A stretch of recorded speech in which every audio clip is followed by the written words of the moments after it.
পরম করুণাময় মহান আল্লাহ তাআলার নামে শুরু করছি। সুপ্রিয় শিক্ষার্থীবৃন্দ, আমার আন্তরিক প্রীতি এবং শুভেচ্ছা নেই। আমরা বর্তমানে করোনাকালীন একটি সংকট মোকাবিলা করছি এবং এই সংকটে আক্রান্তের সংখ্যা যেমন বেড়েছে, মৃত্যুর সংখ্যা তেমনি বেড়েছে। আমি আশা করব প্রত্যেক ছাত্রই আমার ঘরে থাকবে, স্বাস্থ্যবিধি মেনে চলবে এবং পরম করুণাময় মহান আল্লাহ তাআলার কাছে আমরা সবাই সবার জন্য প্রার্থনা করব যাতে আমরা সকলে সুস্থ থাকি এবং এই করোনা মহামারী জয় করতে পারি। সুপ্রিয় শিক্ষার্থীবৃন্দ, ঢাকা কলেজ রাষ্ট্রবিজ্ঞান বিভাগ কর্তৃক আয়োজিত অনলাইন ক্লাসে তৃতীয় বর্ষের সাথে আছি আমি তানিমা ইসলাম, সহকারী অধ্যাপক, রাষ্ট্রবিজ্ঞান বিভাগ। দক্ষিণ এশিয়ার সরকার ও রাজনীতি কোর্সে তোমাদের স্বাগত জানাচ্ছি, যার কোর্স কোড হচ্ছে PS308। আজকে যে বিষয়টি নিয়ে আমরা আলোচনা করছি সেটি হচ্ছে সার্ক এবং আসিয়ান, এই দুটো সংস্থার আঞ্চলিক উন্নয়নে কি ভূমিকা রয়েছে এবং দক্ষিণ এশিয়ার রাজনীতিতে উপনিবেশবাদের যে কি প্রভাব রয়েছে সেটা নিয়ে। তো শুরুতে আমরা একটু আলোকপাত করব, বোর্ডে দেখে নিব যে আঞ্চলিক উন্নয়নে সার্ক এবং আসিয়ানের ভূমিকা এক নজরে একটু বোর্ডে দেখে নিতে চাই। সার্ক 1985 সালের 8ই ডিসেম্বর ঢাকায় সার্কের জন্ম। 1993 সালে সাফটা চুক্তি স্বাক্ষরের মাধ্যমে সার্কের একটি বড় সাফল্য আসে। সাফটা হচ্ছে south Asian free trade area এবং এর মাধ্যমে বাণিজ্যের পথ উন্মুক্ত হয়। সদস্য রাষ্ট্রসমূহের মধ্যে দক্ষ মানব সম্পদ সৃষ্টির লক্ষ্যে বিভিন্ন কার্যক্রম গ্রহণ করে সার্ক, যেমন বিভিন্ন ওয়ার্কশপ, সেমিনার, সিম্পোজিয়ামের ব্যবস্থা করে। সার্কভুক্ত দেশগুলোর মধ্যে অবাধ যাতায়াতের জন্য ভিসা মুক্ত এলাকা গড়ে তোলে এবং ইতিমধ্যেই এই প্রক্রিয়াটি সম্পন্ন করা হয়েছে। তারপর আমরা দেখছি সার্কের আওতায় কৃষি তথ্য কেন্দ্র গঠন করা হয়েছে, দারিদ্র দূরীকরণে কমিশন গঠন করা হয়েছে এবং এর ফলে কিন্তু দক্ষিণ এশিয়ার যে 7টি রাষ্ট্র, বর্তমানে 8টি, সেই রাষ্ট্রগুলোর মধ্যে দারিদ্র দূরীকরণে যেমন সাফল্য অর্জিত হয়েছে, তেমনি কিন্তু কৃষি তথ্য কেন্দ্রের মাধ্যমে বিভিন্ন রকম কৃষকদের উপকার হয়েছে। এরপরে আমরা দেখছি আসিয়ান আর সার্কের আরো অনেক কাজ রয়েছে, আঞ্চলিক উন্নয়নের ভূমিকা রয়েছে। তো সেগুলো আমরা আলোচনা করব, শুধুমাত্র মূল বিষয়গুলো আমরা এখানে দেখে নিতে যাচ্ছি। 1967 সালের 8ই আগস্ট থাইল্যান্ডে আসিয়ানের জন্ম। থাইল্যান্ডে অর্থাৎ দক্ষিণ পূর্ব এশিয়ায় রাষ্ট্রগুলো এর সদস্যভুক্ত রাষ্ট্রগুলো অবাধ বাণিজ্য করার সম্ভাবনা ত্বরান্বিত করেছে এবং ইতিমধ্যেই 26% ট্যারিফ হ্রাস করেছে এবং বাণিজ্যের ক্ষেত্রে কিন্তু তারা সফল হয়েছে। আসিয়ান দেশগুলোর বাণিজ্য 1970 সালে $2 বিলিয়ন থেকে বেড়ে 1996 সালে $25 বিলিয়ন ছাড়িয়ে গেছে।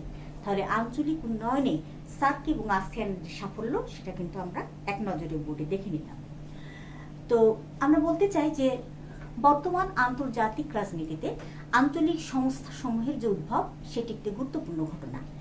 জাতিসংঘের 1 নম্বর ধারার 2 এবং 3 নম্বর উপধারায় বলা হয়েছে যে সমান অধিকারের ভিত্তিতে এবং আত্মপ্রত্যয়ের উপর নির্ভর করে পৃথিবীর সকল জাতি একে অপরের সঙ্গে সম্পর্ক গড়ে তুলবে এবং জাতিসংঘ সনদের 51 নম্বর ধারায় আঞ্চলিক সংস্থা গঠনের কথা বলা হয়েছে। সেই লক্ষ্যে জাতি, ধর্ম, বর্ণ নির্বিশেষে মানবিক সমস্যাগুলোর সমাধানকল্পে এই আঞ্চলিক সহযোগিতা সংস্থাগুলো কাজ করে যাচ্ছে। তো এমনই দুটি আঞ্চলিক যে সংস্থা, সেটি হচ্ছে সার্ক আর একটা হচ্ছে আসিয়ান। শুরুতে আমরা সার্ক নিয়ে আলোচনা করব, পরবর্তীতে আসিয়ান নিয়ে আলোচনা করব। সার্ক হচ্ছে south Asian association of regional cooperation, ঠিক আছে। তো 1980 সালের মে মাসে দক্ষিণ এশিয়ার 7টি রাষ্ট্রপ্রধান এবং সরকার প্রধানদের কাছে সার্ক গঠনের প্রস্তাব দেয়া হয়। 1981 সালের 21 তারিখ এবং 23 তারিখ এপ্রিল মাসের শ্রীলঙ্কাতে সার্কের পররাষ্ট্র সচিবদের মধ্যে একটি গুরুত্বপূর্ণ সম্মেলন অনুষ্ঠিত হয়, এটা 81 সালে।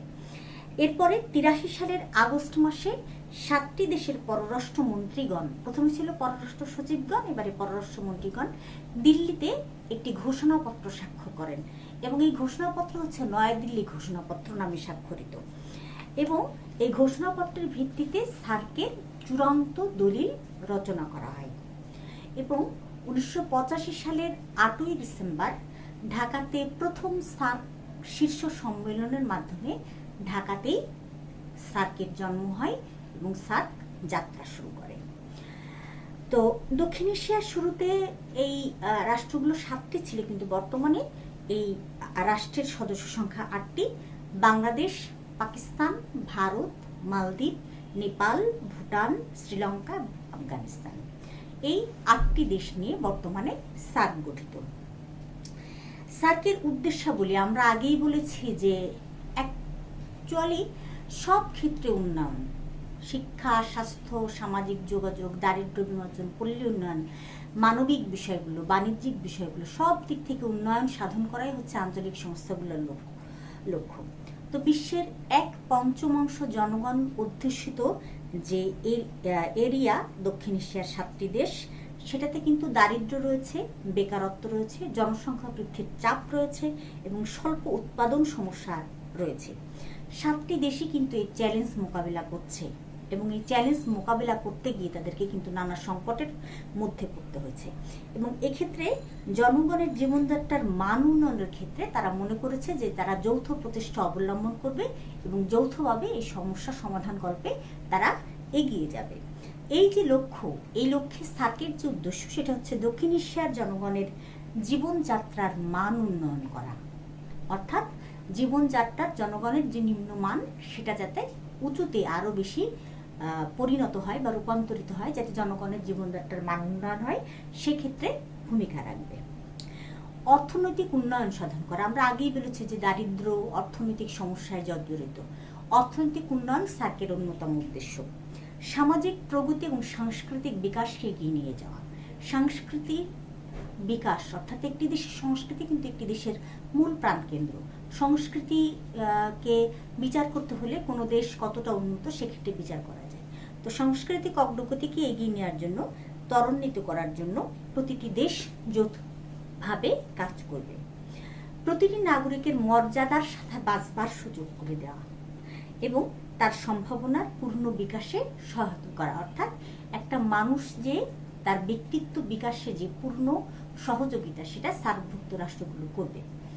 দক্ষিণ এশিয়ার দেশগুলোর মধ্যে যৌথ স্বনির্ভরতা যে আছে সেটাকে উন্নত জোরদার করবে, একে অপরের সমস্যায় পারস্পরিক আস্থা রাখবে, সমঝোতা করবে এবং সহযোগিতার হাত প্রসারিত করবে। শুধু নিজের সমস্যার সমাধান করলেই হবে না, একে অপরের সমস্যায় কিন্তু তারা হাত বাড়িয়ে দেবে এবং সহযোগিতার যে ক্ষেত্র সেই সহযোগিতার ক্ষেত্রগুলো প্রসারিত করবে। এবারে সার্কের যে মূল নীতি সেটা হচ্ছে রাষ্ট্রসমূহের যে সার্বভৌমত্ব আছে সেই সার্বভৌম ক্ষমতা বজায় রাখা, আঞ্চলিক যে বিরোধ রয়েছে সেই বিরোধগুলোর শান্তিপূর্ণ সমাধান, তারপরে অন্য দেশের অভ্যন্তরীণ ব্যাপারে হস্তক্ষেপ না করা, অন্য দেশের আঞ্চলিক অখণ্ডতা ও রাজনৈতিক স্বাধীনতার বিরুদ্ধে বল প্রয়োগ বা বল প্রয়োগের হুমকি প্রদর্শন করা না করা এবং পারস্পরিক সহযোগিতার ক্ষেত্র প্রস্তুত করা। মূলত সব ইস্যুতেই পারস্পরিক সহযোগিতার ক্ষেত্র তৈরি করাই হচ্ছে সার্কের মূল উদ্দেশ্য। এবারে সার্কের যে সাংগঠনিক কাঠামো রয়েছে সেগুলো হচ্ছে 1 নাম্বার সার্ক শীর্ষ সম্মেলন অনুষ্ঠিত হওয়া, 2 নাম্বার পররাষ্ট্র মন্ত্রীদের সম্মেলন অনুষ্ঠিত হওয়া, 3 number standing committee, 4 number programming committee, 5 number technical committee, 6 number working group এবং সচিবালয়, সার্কের সচিবালয়, অর্থাৎ এই সমস্ত যেসব সাংগঠনিক কাঠামো রয়েছে সেগুলোর মাধ্যমে সার্ক তার কার্যক্রমকে এগিয়ে নিয়ে যাচ্ছে। সার্কের যে সহযোগিতার ক্ষেত্র সেই সহযোগিতার ক্ষেত্রগুলো হচ্ছে কৃষি 1 নাম্বার, যেহেতু দক্ষিণ এশিয়ার অধিকাংশ রাষ্ট্রগুলোই কৃষি প্রধান তাই কৃষি ক্ষেত্রে সহযোগিতার জোরদার করা কিন্তু একান্ত কাম্য। 2 নাম্বার স্বাস্থ্য ও জনসেবা, 3 নাম্বার ডাক ও টেলিযোগাযোগ, মাদক দ্রব্যের পাচার রোধ, আবহাওয়ার উন্নয়ন, পল্লী উন্নয়ন, দারিদ্র্য বিমোচন, বিজ্ঞান ও প্রযুক্তি ক্ষেত্রে উন্নয়ন, শিক্ষা, সংস্কৃতি, ক্রীড়া ক্ষেত্রে উন্নয়ন, যাতায়াত ও পরিবহনের ক্ষেত্রে উন্নয়ন, নারী উন্নয়ন, পর্যটন শিল্পের বিকাশ, পরিবেশ ও বন, দারিদ্র্য বিমোচন, সার্ক অডিও ভিজুয়াল প্রোগ্রামের বিনিময় এবং মহিলা ও শিশুদের উন্নয়ন। এক কথায় সব দিকের উন্নয়ন, একটি দেশের সর্বদিকের যে উন্নয়ন, সেই উন্নয়নের ক্ষেত্রে আঞ্চলিক সহযোগিতা বৃদ্ধি করাই হচ্ছে সার্কের সহযোগিতার ক্ষেত্র, এবং সেই সহযোগিতার ক্ষেত্রগুলোতে সার্ক একে অপরকে সহযোগিতা করে যাচ্ছে। এরপরে আমরা আসিয়ানের গঠন কি, আসিয়ানের উদ্দেশ্য কি সে সম্পর্কে আলোচনা করতে চাই। তো আমরা শুরুতেই জেনেছি যে 1967 সালের অগাস্ট মাসে 8 তারিখে থাইল্যান্ডের রাজধানী ব্যাংককে আসিয়ানের সদস্য রাষ্ট্রসমূহের পররাষ্ট্রমন্ত্রীদের ব্যাংকক ঘোষণার মধ্য দিয়ে আসিয়ান গঠিত হয় থাইল্যান্ডে 1967 সালে। সংস্থাটি গঠনের সময় সদস্য সংখ্যা ছিল 5টি, অর্থাৎ মালয়েশিয়া, ইন্দোনেশিয়া, থাইল্যান্ড, সিঙ্গাপুর এবং ফিলিপাইন ছিল। কিন্তু 1984 সালে ব্রুনাই এই সংস্থায় যোগদান করে এবং পরবর্তীতে এটি 6টিতে উন্নীত হয়। 95 সালে আবার ভিয়েতনাম, 97 সালে মিয়ানমার এবং লাওস, পরবর্তীতে কম্বোডিয়া যোগদান করে এবং বর্তমানে এদের সদস্য সংখ্যা বেড়ে দাঁড়িয়েছে হচ্ছে কত 10টি, অর্থাৎ সার্কের 8টি আর আসিয়ানের হচ্ছে 10টি। এখন আসিয়ানের যে উদ্দেশ্য সেটাও কিন্তু আঞ্চলিক উন্নয়ন এবং সেটা দক্ষিণ পূর্ব এশিয়ার এলাকার আঞ্চলিক উন্নয়ন। প্রথমটা হচ্ছে দক্ষিণ পূর্ব এশিয়ার জাতিসমূহের অর্থনৈতিক প্রবৃদ্ধি, সামাজিক অগ্রগতি এবং সাংস্কৃতিক উন্নয়নের জন্য যৌথভাবে প্রচেষ্টা চালানো এবং যৌথভাবে কাজ করা। এই প্রচেষ্টা কিসের ভিত্তিতে হবে? অবশ্যই সমতা এবং অংশীদারির ভিত্তিতে। আমরা কিন্তু প্রথমে শুরুতেই জেনেছি, জাতিসংঘে কিন্তু কথা বলা হয়েছে যে সমতা এবং আত্মপ্রত্যয়ের ভিত্তিতে কিন্তু এক রাষ্ট্র অপর রাষ্ট্রকে সহযোগিতা করবে। তো আসিয়ানও সেই রকম একটি আঞ্চলিক উন্নয়ন সংস্থা। 2 নাম্বার, জাতিসংঘের সনদ, ন্যায় বিচার এবং আইনের নিয়মাবলীকে শ্রদ্ধা করে আঞ্চলিক শান্তি এবং স্থিতিশীলতা বৃদ্ধি করবে। অর্থাৎ আঞ্চলিক শান্তি এবং স্থিতিশীলতা যাতে কোনো ক্রমেই বিনষ্ট না হতে পারে, সেক্ষেত্রে একসাথে এই রাষ্ট্রগুলো পরস্পর কাজ করে যাবে। শিক্ষা, কারিগরি এবং প্রশাসনিক ক্ষেত্রে একে অন্যকে প্রশিক্ষণ দেবে এবং গবেষণার সুযোগ বৃদ্ধি করবে। অর্থাৎ শিক্ষা ক্ষেত্রে গবেষণা, প্রশাসনিক ক্ষেত্রে গবেষণার সুযোগ বৃদ্ধি করবে, প্রশিক্ষণের ব্যবস্থা গ্রহণ করবে। সদস্য রাষ্ট্রসমূহের কৃষি ও শিল্পের ব্যাপক ব্যবহার নিশ্চিত করবে। কৃষিক্ষেত্র এবং শিল্পক্ষেত্র যদি উন্নত হয় একটি রাষ্ট্রের, তবে সে দেশ অর্থনৈতিকভাবে এগিয়ে যাবে, এটাই স্বাভাবিক ঘটনা। আন্তর্জাতিক পণ্য বাণিজ্যে তাদের বাণিজ্য বৃদ্ধিতে যে সমস্ত সমস্যা সৃষ্টি হয়, সেই সমস্যাগুলো কিন্তু তারা একযোগে কাজ করবে এবং দূরীভূত করার চেষ্টা করবে। এক্ষেত্রে কিন্তু তারা বদ্ধপরিকর এবং বাণিজ্য ক্ষেত্রে কিন্তু আসিয়ান অনেক বেশি এগিয়ে। এককভাবে বা যৌথভাবে মুক্ত, নিরপেক্ষ, শান্তিপূর্ণ এলাকাগুলো তুলবে। দারিদ্র্য, ক্ষুধা, রোগ এবং নিরক্ষরতা দূর করা, জনগণের জীবনযাত্রার মান নিশ্চিত করবে। প্রাকৃতিক দুর্যোগ এবং অন্যান্য দুর্যোগময় মধ্যে নিজেদের সাধ্যানুসারে রিলিফ সাহায্য বৃদ্ধি করবে। একটা দেশ আর একটা দেশের উপর যখন স্বাভাবিকভাবে নির্ভরশীল হয়, প্রাকৃতিক দুর্যোগে কিন্তু একটা দেশ অপর দেশের আঞ্চলিক উন্নয়নের ক্ষেত্রে পাশে দাঁড়াবে এবং সহযোগিতার হাত বাড়িয়ে দেবে। আসিয়ান অঞ্চলে যে সমস্ত সম্পদ আছে তার সুষ্ঠু ব্যবহারের মাধ্যমে সদস্য রাষ্ট্রসমূহ নিজেদের জাতীয় এবং আঞ্চলিক উন্নয়নের প্রচেষ্টা চালাবে। অর্থাৎ আমরা দেখছি দক্ষিণ পূর্ব এশিয়ার অঞ্চলসমূহের সর্বদিকের উন্নয়ন সাধনই হচ্ছে আসিয়ানের লক্ষ্য এবং উদ্দেশ্য। তো শুরুতে সার্কের ভূমিকা নিয়ে আমরা এখানে বলেছিলাম, সংক্ষিপ্তভাবে বোর্ডে যখন বলেছি, এবার আমরা একটু ব্যাপকভাবে আলোচনা করছি। সেটা হচ্ছে SAPTA, South Asian preferential trade agreement, এবং SAFTA, South Asian free trade area চুক্তি স্বাক্ষরিত হয় 1993 সালে। তারপর থেকে বিভিন্ন কারিগরি কমিটিতে সার্ক সংক্রান্ত বিবিধ আঞ্চলিক বিষয় আলোচিত হলেও বর্তমানে বাণিজ্যই হচ্ছে সার্কের আলোচ্য বিষয়। সার্কভুক্ত দেশগুলোর ফেডারেশন চেম্বারের নেতৃত্বে সমন্বয়ে গঠিত হয়েছে SAARC chamber of commerce and industry. বাণিজ্য বৃদ্ধির জন্য এটা SAARC chamber of commerce and industry গঠিত হয়েছে। এবং 1997 সালে মালদ্বীপের রাজধানী মালেতে কিন্তু নবম সার্ক শীর্ষ সম্মেলন অনুষ্ঠিত হওয়ার সময় এটা গঠিত হয়। এই সম্মেলনে অংশগ্রহণকারী নেতৃবৃন্দ ঘোষণা করেন যে SAFTA will be transformed into SAFTA by the year of 2001 এবং সাফটা অঞ্চলের বিনিয়োগ, সেবা, জনসাধারণের সার্কভুক্ত দেশসমূহের মধ্যে মুক্ত যাতায়াতকে নিশ্চিত করেছে। অর্থাৎ বাণিজ্যের ক্ষেত্রে সাফটা থেকে সাফটাতে রূপান্তর সার্কের একটি বড় আঞ্চলিক সাফল্য। তারপরে আমরা বলছি সদস্য রাষ্ট্রগুলোর মধ্যে দক্ষ মানব সম্পদ গঠনের লক্ষ্যে বিভিন্ন ওয়ার্কশপ করবে, সেমিনার করবে, গবেষণার কাজ করবে, প্রশিক্ষণ কোর্সের আয়োজন করবে এবং শিল্পায়নের জন্য সদস্য রাষ্ট্রগুলোর বেসরকারি যে সংস্থাগুলি রয়েছে তার মধ্যে আন্তঃসম্পর্ক জোরদার করবে। বর্তমান যুগ বিশ্বায়নের যুগ এবং এই বিশ্বায়নের যুগে সার্ক রাষ্ট্রগুলোর ইতিবাচক মনোভাব নিয়ে কিন্তু সার্কভুক্ত দেশগুলো এগিয়ে চলেছে। অবাধ যাতায়াতের জন্য ভিসা মুক্ত এলাকা গঠন করার কথা বলা হয়েছিল এবং ইতিমধ্যেই সরকারি কর্মকর্তা কর্মচারীরা কিন্তু ভিসা মুক্ত ভাবে তারা ভিসা ছাড়াই এই 7টি দেশে যাতায়াত করতে পারে। তারপরে সার্কভুক্ত দেশসমূহের সাথে আন্তর্জাতিক বাণিজ্য বৃদ্ধির লক্ষ্যে ইতিমধ্যেই ইউএনএসটিডির সাথে সার্কের সমঝোতা স্মারক সই হয়েছে। দারিদ্র্য দূরীকরণে ইউএনডিপির সাথে সিগনেচার হয়েছে বা এগ্রিমেন্ট হয়েছে। অর্থনৈতিক উন্নয়নের জন্য জাপানের সাথে সমঝোতা স্মারক হয়েছে। শিশুদের অধিকার নিশ্চিতকরণের জন্য ইউনিসেফের সাথে চুক্তি স্বাক্ষরিত হয়েছে এবং আঞ্চলিক সংস্থা হিসাবে এ ধরনের পদক্ষেপ সার্কের কিন্তু অন্যতম বড় সাফল্য।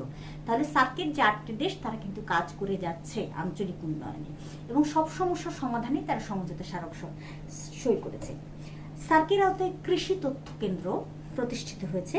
খাদ্য সংরক্ষণ, ব্যবস্থাপনা ও দারিদ্র্য দূরীকরণের জন্য কমিশন গঠন করা হয়েছে, যা সার্কের একটি বড় সাফল্য আঞ্চলিক উন্নয়নে। এরপরে নারী উন্নয়ন, মাদকদ্রব্য নিয়ন্ত্রণ, দারিদ্র্য বিমোচন, পরিবেশ এবং এনজিও বিষয়ক কার্যক্রম সার্কের গৃহীত কার্যক্রম সফলতার দাবিদার। সার্কভুক্ত দেশগুলোর মধ্যে ক্রীড়া এবং সাংস্কৃতিক ক্ষেত্রে যে যোগাযোগ এবং সহযোগিতা সেটা কিন্তু বৃদ্ধি পেয়েছে এবং সাব গেমস একটি বড় সাফল্য। সাব গেমসের সময় কিন্তু সকলেই কিন্তু মনোযোগ দিয়ে দেখি এবং আমরা সবাই কিন্তু সার্কভুক্ত দেশগুলোর মধ্যে খেলা দেখে আনন্দ উদ্বেলিত হই। এটা সার্কের একটি বড় সাফল্য।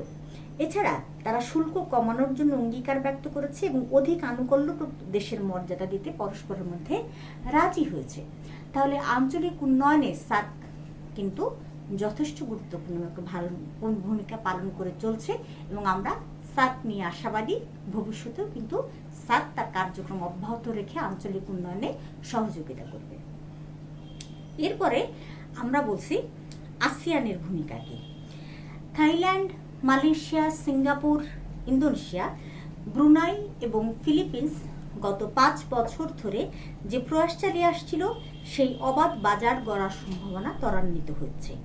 গৃহীত পরিকল্পনা অনুযায়ী 2003 সালের 1 জানুয়ারির মধ্যে আসিয়ান দেশগুলোর তারিফ হ্রাসের হার হয়েছে গড়ে 26%। 2 নম্বর বলছি গত দশকে আসিয়ানের বার্ষিক উন্নতির হার ছিল 7.5% গত দশকে, যেখানে বিশ্বের বাকি অংশের গড় বার্ষিক উন্নতির হার 3.2%। তাহলে আসিয়ান বিশ্বের অন্যান্য রাষ্ট্রগুলোর চেয়ে কত বেশি এগিয়ে সেটা কিন্তু আমরা এখানেই দেখতে পাচ্ছি। আসিয়ান দেশগুলোর বার্ষিক গড় ব্যক্তিগত আয়ের দিক থেকেও অনেক এগিয়ে।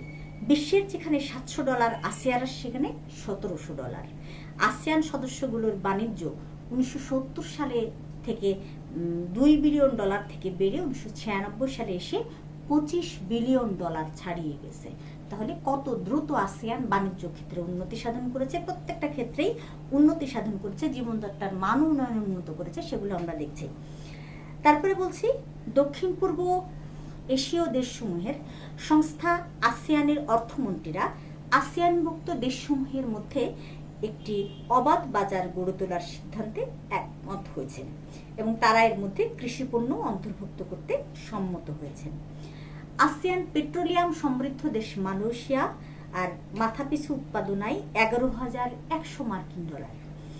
2,13,00,000 লোকের দেশ মালয়েশিয়ার যে অর্থনৈতিক জোন হওয়ার যুগের সূচনা হয়েছে তাতে কিন্তু আসিয়ানের গুরুত্বপূর্ণ ভূমিকা রয়েছে। অর্থাৎ মালয়েশিয়া যে অর্থনৈতিক একটা বিশাল শক্তি হিসেবে আবির্ভূত হয়েছে তাতে আসিয়ানের যথেষ্ট ভূমিকা রয়েছে এবং এর প্রভাব প্রতিবেশী উন্নত দেশগুলোর উপরও পড়ছে। 1967 সালে 5 সদস্যের আসিয়ান বিশ্বের বাজারে যেখানে নারিকেল তেল, কম দামের চাল, রাবার এবং কাঠ দিয়ে বিক্রি করে কোনো মতে দিন চালাতো, এখন 10 সদস্য বিশিষ্ট আসিয়ান কিন্তু তাদের ব্যবসা বাণিজ্যের ব্যাপক প্রসার ঘটিয়েছে। ব্যবসা বাণিজ্যের ক্ষেত্রে তারা এখন সম্ভাবনার দ্বার খুলে দিয়েছে এবং ব্যাপক সম্ভাবনাময় একটি সংস্থা হচ্ছে আসিয়ান। তো আঞ্চলিক সহযোগিতা মূলক সংগঠন হিসাবে সার্ক এবং আসিয়ান কিন্তু দুটিই গুরুত্বপূর্ণ। আসিয়ান সার্কের চেয়ে পূর্ববর্তী সংগঠন এবং আসিয়ান দেশগুলোর মধ্যে আত্মবিশ্বাস সার্কের দেশগুলোর চেয়েও বেশি। তারপরেও দেখা যাচ্ছে যে আঞ্চলিক উন্নয়নে সার্ক যেমন ভূমিকা রাখছে, আসিয়ানও পাশাপাশি গুরুত্বপূর্ণ ভূমিকা বজায় রেখে চলেছে এবং আমরা আঞ্চলিক উন্নয়নে এই দুটি আঞ্চলিক সহযোগিতা সংস্থার পারস্পরিক উন্নয়ন এবং সাফল্য কামনা করি। এরপরে আমরা আরেকটি বিষয় আলোচনা করতে চেয়েছিলাম, সেটা হচ্ছে দক্ষিণ এশিয়ার রাজনীতিতে উপনিবেশবাদের কি প্রভাব রয়েছে। আমরা জানি যে ভারতবর্ষ উপনিবেশবাদের কেন্দ্রভূমি এবং ব্রিটিশরা 200 বছর শাসন করে গিয়েছে এই ভারতবর্ষকে। ভারত ছিল ব্রিটিশ উপনিবেশের কেন্দ্রভূমি এবং এ সম্পর্কে মন্তব্য করতে গিয়ে মাইরন ওয়েনার বলছেন, South Asia is the classic home of western imperialism by the 19th century. তো এই দক্ষিণ এশিয়ার রাজনীতিতে উপনিবেশবাদের যে প্রভাব, সেটি শুরুতে যে স্থায়িত্ব, যেমন দক্ষিণ এশিয়ার মধ্যে শ্রীলঙ্কায় পাশ্চাত্য শাসন দীর্ঘকাল হয়েছিল, ফলে ভারত বা পাকিস্তানের চেয়ে শ্রীলঙ্কার পাশ্চাত্য শাসন দ্বারা বেশি প্রভাবিত হয়েছিল। তাই স্বাভাবিকভাবেই শ্রীলঙ্কার শিক্ষার হার অন্যান্য দেশের তুলনায় বেশি বলে মনে করা হচ্ছে পাশ্চাত্য শাসনের প্রভাবে।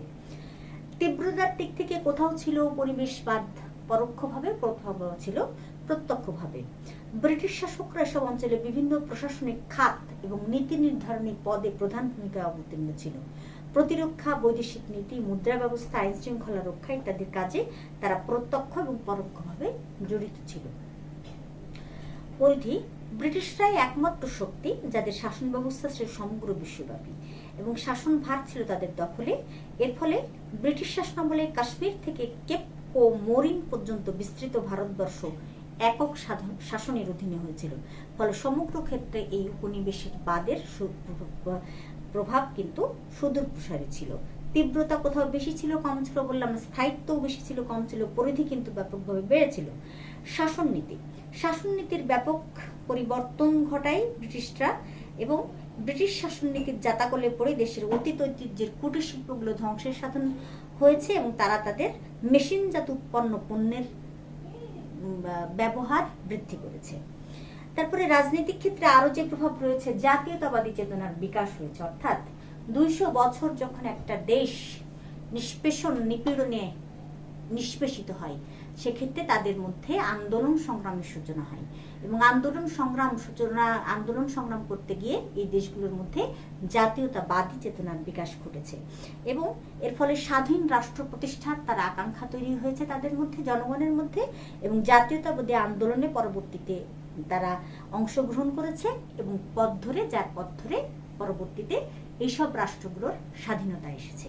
তো জাতীয়তাবাদী চেতনার বিকাশ একটি অন্যতম প্রভাব উপনিবেশবাদের।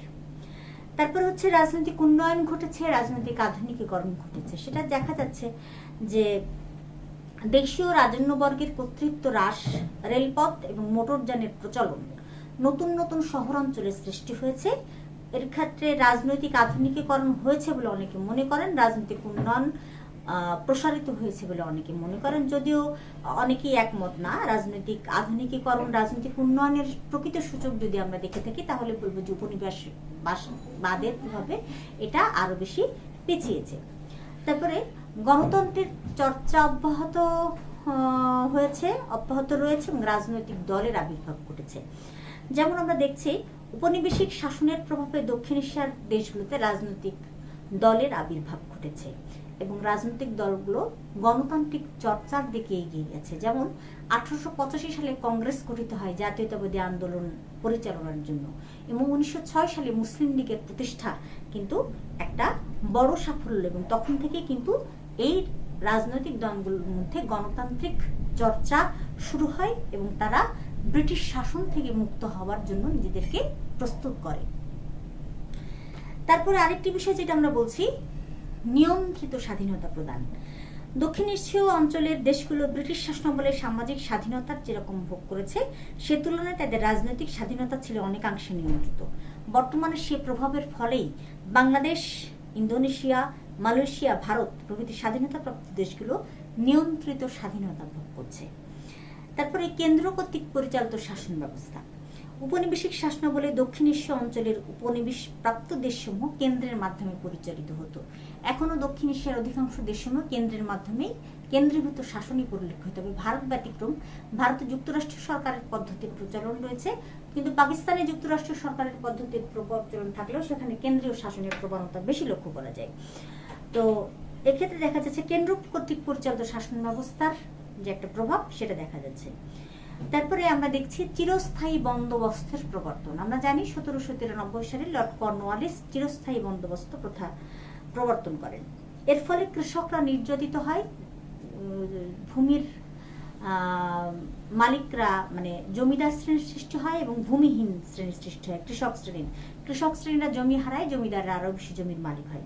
জমিদার শ্রেণীর মানুষরা কৃষকদের অত্যাচার করে এবং চিরস্থায়ী বন্দোবস্ত দেশের মানুষের উপর একটি অর্থনৈতিক অভিশাপের বোঝা হয়ে দাঁড়িয়েছে। কিন্তু তাহলে নেগেটিভ যেমন রয়েছে প্রভাব, পজিটিভও রয়েছে।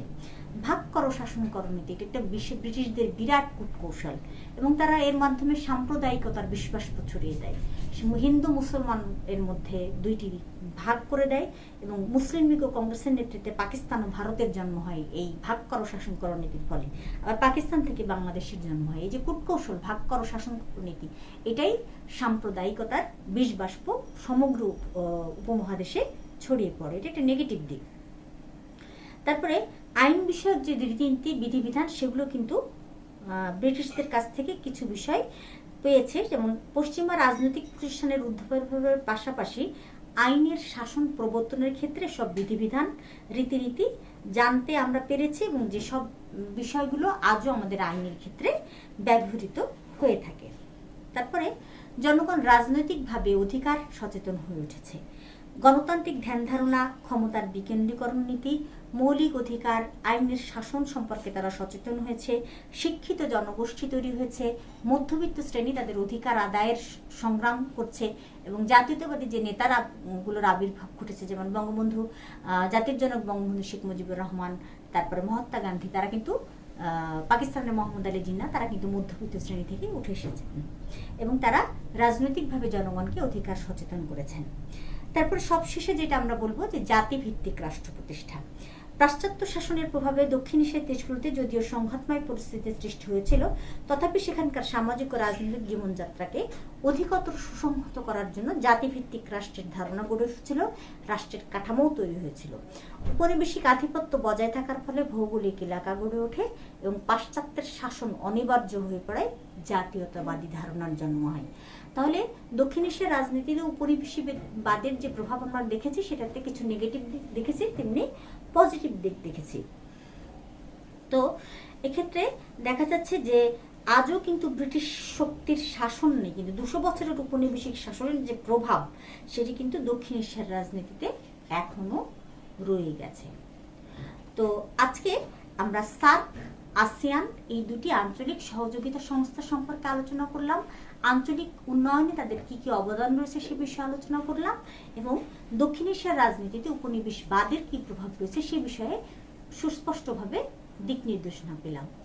তো এখন থেকে আমরা প্রায় আমাদের সিলেবাস একেবারেই শেষ হয়ে গেছে, তবুও নতুন করে কোথাও খুঁজে খুঁজে বের করে আমরা পড়ছি, এরকম একটা অবস্থা। তো যাই হোক, সকল তৃতীয় বর্ষের শিক্ষার্থীর সাফল্য কামনা করে, তাদের সুস্বাস্থ্য কামনা করে আজকের মতো এখানে শেষ করছি। আল্লাহ হাফেজ।